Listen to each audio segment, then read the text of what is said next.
পুরীর সেই বিখ্যাত খাজা বেশিরভাগ বাঙালির কাছেই অত্যন্ত পছন্দের একটি খাবার।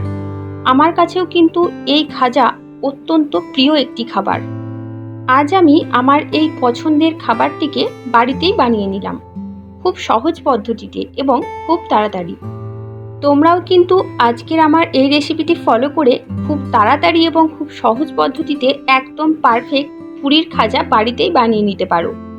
নমস্কার, আমি প্রিয়াঙ্কা, আর তোমরা দেখছো প্রিয়াঙ্কার রান্নাঘর। ভিডিওটি স্কিপ না করে সম্পূর্ণ দেখে নাও কিভাবে আমি এই পারফেক্ট খাজাটি বানিয়েছি।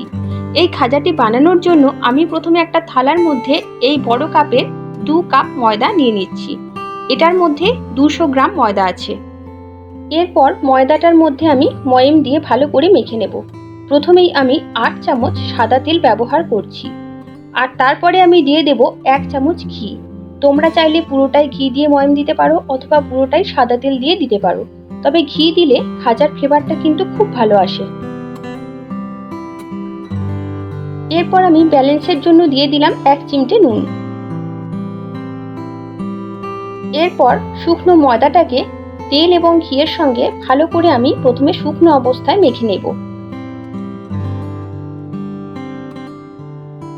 ময়দাটাকে প্রথমে এইভাবে ঝুড়ো ঝুড়ো করে মেখে নেওয়ার পর হাতের মধ্যে একটু ডেলা করে দেখবে যে হাতের মধ্যে ডেলাটা ঠিকঠাক হচ্ছে কিনা আর এইভাবেই ভেঙে যাচ্ছে কিনা।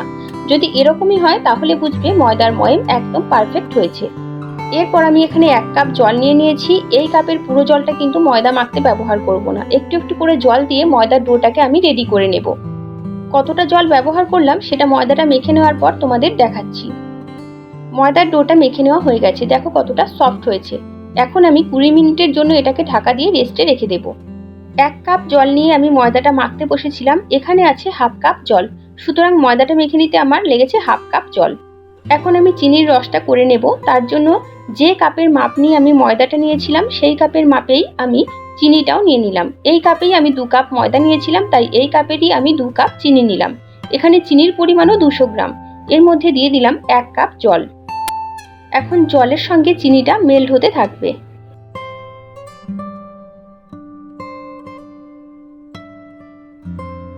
জলের সঙ্গে চিনিটা এখন মেল্ট হয়ে গেছে। এখন আমি এটাকে 3 থেকে 4 মিনিট ফুটিয়ে নেব এবং 1 তার বিশিষ্ট একটা রস তৈরি করে নেব।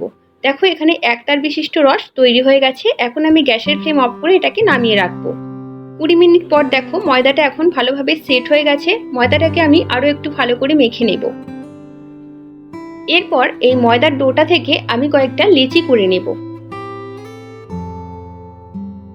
200 গ্রাম ময়দা থেকে আমার এখানে টোটাল 10টা লেচি তৈরি হয়েছে।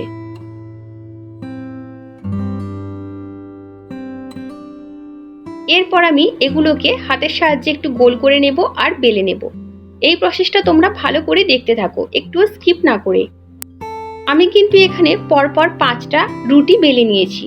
প্রথমে 5টা রুটি বেলে নেওয়ার পর পুরো প্রসেসটা শেষ করে আমি আরো 5টা রুটি বেলে নিয়েছিলাম। এইভাবে পাতলা পাতলা করে রুটিগুলোকে আমি বেলে নিলাম। দেখো আমার হাতের এক পিঠ থেকে আর এক পিঠ দেখা যাচ্ছে। এভাবেই পাতলা করে রুটিগুলোকে বেলে নিতে হবে। রুটিগুলোকে বেলার সময় অবশ্যই কিন্তু ময়দা ব্যবহার করতে হবে। ময়দা দিয়ে রুটিগুলোকে ভালো করে বেলে নিতে হবে। অবশ্য তোমাদের কাছে যদি কর্নফ্লাওয়ার থাকে তোমরা কর্নফ্লাওয়ারের ব্যবহার করতে পারো। প্রথম 5টা রুটি আমার বেলে নেওয়া হয়ে গেছে। এরপর দেখো এখন আমি এখানে একটা রুটি নিয়ে নিয়েছি, এর মধ্যে একটু অয়েল ব্রাশ করে দিলাম। এরপর উপর থেকে ছড়িয়ে দেব একটু ময়দা, আর হাতে করে ময়দাটাকে আমি রুটিটার মধ্যে ভালো করে মাখিয়ে নেব। একই পদ্ধতিতে ওই রুটিটার উপর একের পর এক রুটি রেখে আমি একইভাবে অয়েল ব্রাশ করে নেব আর উপরে ময়দা ছড়িয়ে ভালো করে রুটিটার উপর মাখিয়ে নেব।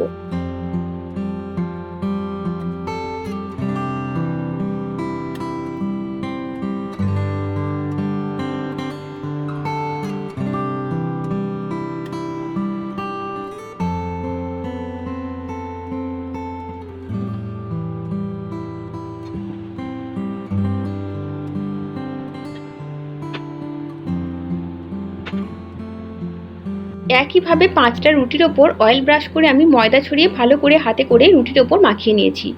এরপর দেখো একটু সরু করে এটাকে রোল করে নিতে হবে। রোল করার যে শেষ প্রান্তটা আছে সেখানে একটু জল দিয়ে নিতে হবে, তারপর ভালো করে রোলটাকে পাকিয়ে নিতে হবে। এতে করে রোলটা আর খুলে যাবে না। প্রথমে দেখো রোলের দু মুখ আমি কেটে নিলাম। এরপর রোলটাকে সমান ভাগে পিস পিস করে আমি কেটে নেব।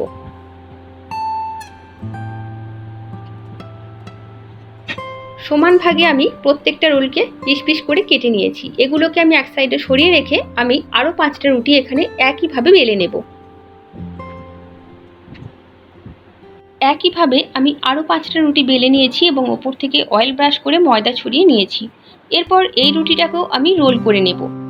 এই রুটিটাকেও দেখো রোল করে নেওয়ার সময় রোলের শেষ প্রান্তটাতে আমি একটু জল লাগিয়ে নিলাম।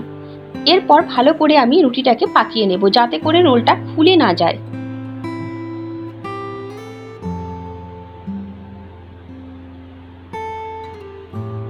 এখন দেখো এই রোলটাকেও আমি ভালোভাবে করে নিয়েছি। এরপর রোলের দু প্রান্ত আমি ছুরির সাহায্যে প্রথমে কেটে নেব।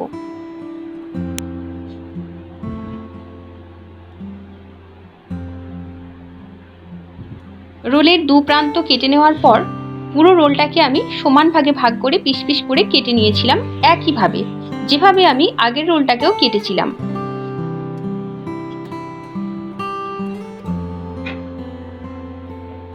একইভাবে কিন্তু আমি এই রোলটাকেও পিস পিস করে কেটে নিয়েছি।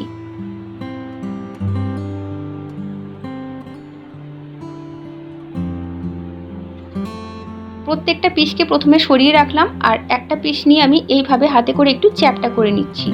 একইভাবে প্রত্যেকটা পিসকেই আমি এইভাবে চ্যাপ্টা করে নেব।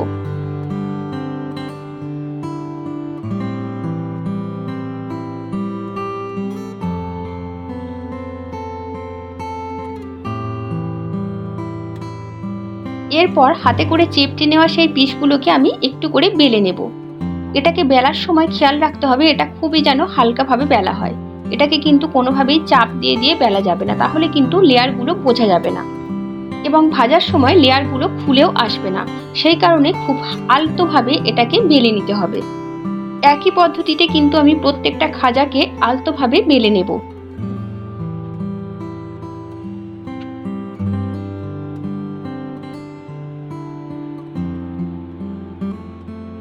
প্রত্যেকটা খাজাকে কিন্তু আমি আলতোভাবে বেলে নিয়েছি। দেখে নাও লেয়ারগুলো কিন্তু ভালো করেই বোঝা যাচ্ছে এবং ভাজার সময় এগুলো খুলে আসবে।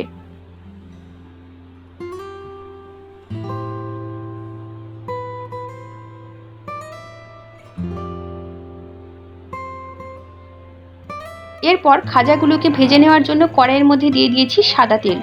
তেলটা যেন খুব বেশি গরম না হয় সেদিকে খেয়াল রাখতে হবে। এরপর একটা একটা করে খাজা আমি তেলের মধ্যে দিয়ে দেব। দেওয়ার সময় এটাও খেয়াল রাখতে হবে যাতে করে খুব বেশি খাজা তেলের মধ্যে না দেওয়া হয়।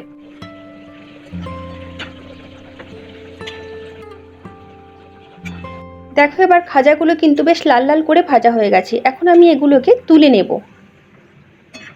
প্রথমবারের খাজাগুলো তুলে রাখার পর আমি আরও 3টে খাজা ভাজতে দিয়ে দিয়েছি। একইভাবে আমি প্রত্যেকটা খাজাকে ভেজে নিয়েছি। ভাজার সময় কিন্তু খেয়াল রাখতে হবে তেল যেন কোনোভাবেই খুব বেশি গরম হয়ে না যায়। খাজাগুলোকে ভেজে আমি একটা পাত্রের মধ্যে তুলে নিয়েছি। খাজাগুলোকে এখন আমি হাত দিয়ে ধরতে পারছি, মানে মোটামুটি ঠান্ডা আছে।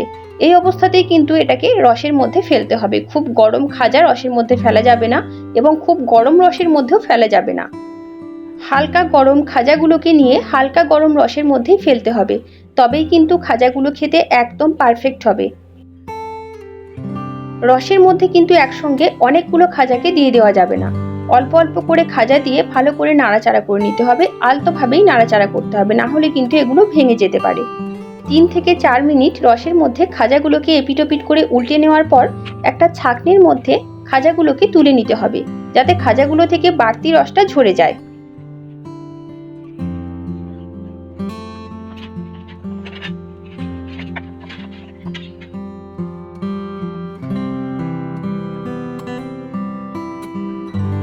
একইভাবে কিন্তু আমি রসের মধ্যে প্রত্যেকটা খাজাকে কিছুক্ষণ এইভাবে রেখে তারপর ছাঁকনির মধ্যে তুলে ছেঁকে নিয়েছিলাম, যাতে করে বাড়তি রসটা ঝরে যায়।